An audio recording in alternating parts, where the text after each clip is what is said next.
अस्सलाम वालेकुम एवरीवन। तो आज हम लोग क्लास 6 का जो है उर्दू गुलदस्ता का चैप्टर नंबर 9 पढ़ने वाले हैं। ठीक है, क्या नाम है जिसका? तीन कछुए। ठीक है, ये एक लोक कहानी है। ये 10 चैप्टर में जो है 6 क्लास का उर्दू गुलदस्ता में सिर्फ लोक कहानियाँ हैं, जिसमें अल्फाज मायने नहीं है, इस वजह से हम डायरेक्ट कहानी पढ़ रहे हैं। ठीक है, इसके बाद जो है हम लोग 7 और 8 का भी जो और भी सारी जितनी भी किताबें रह रही है हम सभी को कवर करेंगे, कुछ भी नहीं छूटने वाला है ना। तो हम जल्दी सब कहानी की तरफ बढ़ते हैं। एक मरतबा का जिक्र है कि 3 कछुए पानी में रहते रहते थक गए। ठीक है, 3 कछुए पानी में रहते रहते थक गए। इन्होंने सोचा कि पहाड़ों की जो है सैर करना चाहिए। कहाँ? पहाड़ों पर सैर करने के लिए निकलना चाहिए, जहाँ देवता रहते हैं। ठीक है, जहाँ भगवान रहते हैं, जहाँ हर वक्त शांति और सन्नाटा रहता है ना। जहाँ शांति और सन्नाटा रहता है वहाँ पर हर कोई नहीं जाता, क्योंकि मौसम उतना ज़्यादा वहाँ का सर्द होता है। जहाँ समुंदर जैसे तूफान नहीं आते हैं ना, जहाँ समुंदर जैसे तूफान नहीं आते, ये सोचकर ये तीनों ने डिसाइड करके कछुए पहाड़ की तरफ क्या करते हैं, सैर के लिए निकल पड़े। अब इन्होंने अपने साथ अपने खाने का जो है बहुत सा सामान भी ले लिया, क्योंकि ऊपर से जो है फिर नीचे आने के लिए उनको तकलीफ होगी, बार बार क्यों आएंगे, इस वजह से इन लोगों ने खाने पीने का बहुत सारा सामान भी ले लिया।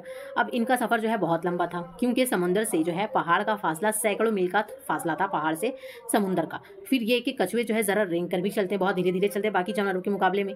इस वजह से इनको बहुत ज़्यादा सामान लेना पड़ा खाने के लिए, ताकि रास्ते में भी इन्हें खाना पड़ेगा, वहाँ पहुँचने के बाद भी खाना है। मगर ये तो आप जानते हैं कि कछुए बड़े मुस्तकिल मिजाज होते हैं ना। हम जानते हैं कि कछुए क्या है, बहुत दूर की सोच के चलते हैं ना, यानी मुस्तकिल मिजाज होना यानी फ्यूचर के बारे में अपना परवाह करते हैं, वो सोचते हैं। आपने सुना होगा कि एक बार एक कछुए ने अपने मुस्तकिल मिजाज से क्या किया था, खरगोश को दौड़ में हरा दिया था, है ना। हम कछुए और खरगोश की कहानी जानते हैं कि खरगोश जो है सो गया था, ये सोच करके कछुआ तो बहुत धीरे धीरे चलने वाला है और वो अभी बहुत पीछे है, इस वजह से वो झाड़ी में जो है सो गया था और कछुआ क्या हुआ था, निकल गया था। तो वही कहानी के बारे में बता रहा है कि उसने जो है क्या, कछुए ने सोचा था, बहुत दूर की सोच के चला था कि भले मैं जीतूं या नहीं जीतूं, मुझे क्या करनी चाहिए, कोशिश करनी चाहिए, और अगर कोशिश करूंगा तो कामयाबी भी मिल ही जाएगी। ये सोच करके जो है उसने खरगोश को हराया था, है ना। तो क्यों हराया था? क्योंकि वो बहुत ज़्यादा मुस्तकिल मिजाज होते हैं कछुए।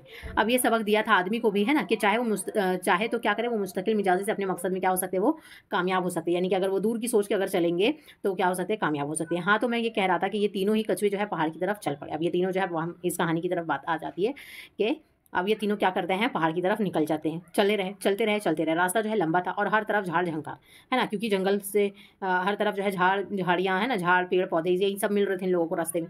लेकिन वो कछुए भी क्या थे, धुन के पक्के थे। यानी कि रास्ता खराब होने के बावजूद जो है इनको तकलीफें बहुत हो रही थी, लेकिन फिर भी जो है कैसे थे, ये धुन के पक्के थे, यानी इनको करना ही है जो काम में ये लोग सोच लिए। अब वो हर तकलीफ का मुकाबला करते हुए क्या हुए, आगे बढ़ते चले गए। बिल आखिर इनको पहाड़ जो है दिखाई देने लगा, यानी आखिरकार इनको पहाड़ जो है दिखाई देने लगा, जहाँ इनको जाना था, जहाँ जाने का इन लोगों ने प्रोग्राम बनाया था इतने दिनों पहले, जिनकी चोटी बर्फ से क्या हुई थी, ढकी हुई थी, है ना। जहाँ उनको जाना था वो बर्फ से ढकी हुई थी। इनको यहाँ पहुँचते पहुँचते 20 साल गुजर गए, यानी बहुत सारे साल, 20 साल गुजर गए इनको पहुँचते पहुँचते। अब इतने दिन के बाद जो उन्हें मंजिल दिखाई दी तो उनकी जो है कोई खुशी का ठिकाना नहीं रहा। यानी इतने साल की मेहनत के बाद जब इन्हें जो है वो आखिरकार इन्हें जहाँ जाना था वो दिखाई दिया, तो जो है ये बहुत ज़्यादा खुश हो जाते। इन्होंने पहाड़ के दामन में एक बहुत अच्छी जगह जो है पसंद करी, है ना, पहाड़ के दामन में, यानी कि पहाड़ में। और क्या सोचा कि यहाँ कुछ दिन क्या कर लेते हैं, आराम कर लेते हैं, उसके बाद फिर ऊपर को जाएंगे और इस शांति के के स्थान का जो है कुछ मज़ा लूटे। यानी कि यहाँ पर जो इतनी ज़्यादा शांति है, यहाँ पर रुक के आराम भी कर लेते हैं और मज़ा भी लूटते हैं इस माहौल का। उन्हें ये जगह जो है बहुत पसंद आई। हवा भी जो है हल्की हल्की चल रही थी। यूँ तो सर्दी का ज़माना था, लेकिन कछुए की जो है खाल इतनी मोटी और इतनी सख्त होती है कि फौलाद ही इसका क्या कर सकता है, मुकाबला कर सकता है। यानी कछुए का जो है वो चमड़ी जो होती है, खाल जो होती है, वो बहुत ज़्यादा मोटी होती है और बहुत ज़्यादा मोटी होने की वजह से जो है वो ठंड को बहुत ज़्यादा बर्दाश्त करती है और उनको जो है फौलाद क्या कर सकता है, उनसे मुकाबला कर सकता है। इसके अलावा ये ठंड जो है वो आसानी से इस ठंड को निकाल लेते हैं। अब इसलिए इसमें जो है सर्दी का क्या असर ही होगा। अब बर्फीली हवाएं जो है आती तो कछुए अपना मुँह क्या करते, अपनी मोटी फौलाद जैसी खाल में क्या करते, छुपा लेते और उन्हें पता भी नहीं चलता कि हवा कितनी ठंडी है। यानी जब हवा तेज़ चलती तो वो क्या करते, अपने आप को जो है अपने खोल में जो है क्या करते, बंद कर लेते और उनको फिर ठंड का एहसास नहीं होता। इनको यहाँ जो है पहाड़ के दामन में बहुत अच्छा लगा और इस बात पर हैरत हुई कि आदमी भी कैसा मूर्ख है कि इतनी अच्छी जगह छोड़कर क्या करता है, समंदरों में घूमता फिरता है ना। यानी कि इंसान के ऊपर जो है उसको दया आने लगी कि भाई इंसान कितना मूर्ख और बेवकूफ़ है कि जो है वो इतनी अच्छी जगह को छोड़कर क्या करता है, समुद्रों में घूमता फिरता है ना। इनको बहुत जोर की अब भूख लगी, क्योंकि इतना लंबा सफ़र किया, भूख लग गई कछुओं को। अब इन्होंने क्या सोचा कि खाना खाना चाहिए। ये सोचकर इन्होंने अपना खाना निकाला जो वो लेकर आए थे साथ, और बहुत से बड़े बड़े पत्ते जो है उन्होंने क्या किए, इकट्ठे करे खाने के लिए, और फिर बड़े सलीके से इन पत्तों पर क्या किया, अपना खाना निकाला। लेकिन जब खाना खाने के लिए हाथ बढ़ाया तो देखा यहाँ तो पानी का नामो निशान नहीं था। अब हर तरफ बर्फ ही बर्फ है, है ना। यानी चारों तरफ देख रहे तो बर्फ़, अब पीने के लिए पानी तो है नहीं, खाना तो खा लेंगे लेकिन अब पानी का मसला खड़ा हो गया। अब उन्हें ख्याल आया कि अब खाने के बाद जो है पानी कैसे पिएंगे, यानी खाना तो खा लेंगे लेकिन फिर पानी तो ज़रूरी है एकदम, तो फिर पानी का क्या करें। फिर अगर पास पड़ोस में पानी मिला भी तो पता नहीं कैसा हो, है ना, यानी अगर थोड़ा बहुत पानी मिल भी जाता है तो पता नहीं कैसा होगा। अब इनकी आदत क्या है, समुंदर का पानी पीने की है, और उसी से क्या होता है, उनका खाना भी हजम होता है, और दूसरा पानी अगर पिएंगे तो फिर जो है इनका तबीयत बिगड़ जाएगी। अब तीनों जो है कछुए सोच में पड़ जाते हैं।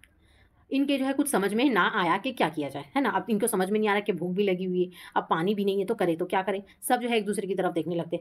आखिर एक दूसरे से जो है क्या कहने लगे, बड़ा कछुआ बोला मंझले मंझले कछुए से, यानी जो बीच, एक बड़ा फिर उससे छोटा फिर उससे जो बीच वाला रहता है उसको मंझला कहते हैं। उसको क्या बोला बड़े वाले ने कि तुम क्या करो, समुंदर से जाकर पानी ले आओ और फिर इत्मीनान से क्या करेंगे, बैठकर खाएंगे। अब मंझला कछुआ क्या बोलता है, मेरी तो राय ये है कि छोटे कछुए को जाना चाहिए, है ना। क्या सोचता है कि छोटे कछुए को जाना चाहिए, वो इस वक्त भी क्या है, खासा चुस्त है क्योंकि वो छोटा है और यानी कि जवान है हम कह सकते हैं, तो इस वजह से क्या है काफ़ी खुद चुस्त दिखाई दे रहा है और चालाक भी है ना। तो इस वक्त जो है क्या है, मैं बहुत थक गया हूँ तो इसी को जाना चाहिए। अब छोटे कछुए ने बहुत आनाकानी की मगर वो दोनों क्या हुए, इसके पीछे पड़ गए, यानी बड़ा वाला और मंझला वाला जो है इसके पीछे पड़ गए कि तुम्ही को जाना है। अब इसकी जो है एक ना चली, आखिर मजबूर होकर छोटे कछुए को इसकी बात माननी ही पड़ी। वो क्या बोला, मैं चला तो जाऊँगा मगर मुझे यकीन है कि मेरे जाने के बाद तुम मेरा इंतजार किए बगैर खाना क्या करोगे, चट कर जाओगे, यानी खाना तुम खा लोगे और मेरा इंतजार भी नहीं करोगे, और मेरा मुझे क्या करना पड़ेगा, और जब मैं आऊँगा तो इस वक्त मुझे खाना भी मिलेगा, तो वो भी कैसा मिलेगा, जूठा मिलेगा, तुम लोग को खाया हुआ। अब दोनों कछुओं ने क्या कहा कि ये कैसे हो सकता है, हम तुम्हारा इंतजार करेंगे, करते रहेंगे, है ना, यानी कि जब तक तुम नहीं आओगे चाहे जितना भी वक्त लगे हम तुम्हारा क्या करेंगे, इंतजार करेंगे। अब छोटा कछुआ क्या होता है, संजीदगी से क्या बोलता है, जी हाँ ज़रूर करेंगे, मुझे तो यकीन है कि तुम हरगिज़ हरगिज़ मेरा इंतजार नहीं करोगे, है ना, मुझे पूरा यकीन है कि तुम लोग मेरा इंतजार बिल्कुल भी नहीं करोगे। मगर दोनों कछुओं ने क्या किया, बड़ी खुशामदी की और इससे खूब पक्का वादा कर दिया कि जब तक तुम ना आओगे हम खाने में हाथ भी नहीं डालेंगे। ठीक है, इन्होंने पूरा वादा प्रॉमिस कर लिया एकदम कि भाई एकदम नहीं खाएंगे तो नहीं खाएंगे, पूरा उसको यकीन दिला दिया और क्या करते हैं उसको भेज देते। आखिरकार मजबूर होकर छोटा कछुआ जो है वो चला गया। अब बाकी दोनों कछुए जो है क्या कर रहे, बैठे उसका इंतजार करने लगे। इंतजार करते करते महीने गुजर गए, महीने से साल हो गया, साल से 10 साल हो गया, 20 साल हो गया, 30 साल, 40 साल, 50 साल गुजर गए, यहाँ तक कि 100 साल गुजर गए, 100 साल गुजर गए, मगर छोटे कछुए को जो ना आना था ना आया। अब तो इन दोनों का मारे भूख के क्या था, बुरा हाल था। इनको यकीन हो गया कि ज़रूर कोई ना कोई हादसा जो है पेश आया है, वरना कोई ऐसी वजह ना थी कि छोटा कछुआ जो है वो पानी लेकर ना आए। इन्होंने क्या सोचा कि अब ज़्यादा इंतज़ार करने से जो है कोई फ़ायदा नहीं है, अगर इसको आना होता तो अब तक आ जाता, है ना। इन लोगों ने क्या सोचा कि अब अगर उसको आना होता तो अब तक आ जाता, यानी कि अब वो आने वाला नहीं है ना। आखिर क्या करते हैं, भूख से बेकाबू होकर दोनों कछुओं ने क्या किया, खाने में हाथ डाला। अभी इन्होंने खाना खाया भी ना था कि छोटा कछुआ जो है चट्टान के पीछे से कूदता हुआ आया और बोला, है ना, यानी कि अभी पीछे पहाड़ से जो है वो छुपकर जो खड़ा था वो वापस आ जाता है जैसे ही ये लोग खाने में हाथ लगाते। मैं जानता था कि तुम दोनों क्या करोगे, हरगिज़ हरगिज़ मेरा इंतजार ना करोगे, मैंने पहले ही कहा था, इसीलिए तो मैं गया ही नहीं था, यहीं बैठा हुआ देख रहा था, है ना। यानी कि वो गया ही नहीं पानी लेने के लिए, क्योंकि इस वजह से जो है और देखता रहा कि ये लोग कब खाना खा लेते हैं। अब दोनों कछुए जो है भुंचकारा रह गए, और ये लेकिन जो है कहते तो क्या कहते, अब कहते तो क्या कहते, अब इसको तो समझा नहीं पाएंगे कि इन लोगों ने तो बहुत ज़्यादा वादा किया था कि हम कोई कीमत पे खाना नहीं खाएंगे जब तक तुम नहीं आओगी, लेकिन इसने भी जो है ये जब गया ही नहीं, है ना, जब गया ही नहीं और सालों साल निकल गए, महीने निकल गए, तो फिर ये लोग क्या करते हैं ना, कोई भी खाना खा ही लेगा। तो इस तरीके से जो है ये कहानी यहाँ पर ख़त्म होती है। ये कहानी जो है कहाँ की है, यूनान की कहानी है ना, लोक कहानी। तो ये कहानी यहाँ ख़त्म होती है, इसके सवाल जब हम ज़रूर दूसरे वीडियो में करेंगे। तब तक के लिए चैनल को सब्सक्राइब करें, लाइक करें और शेयर करें। Thank you so much.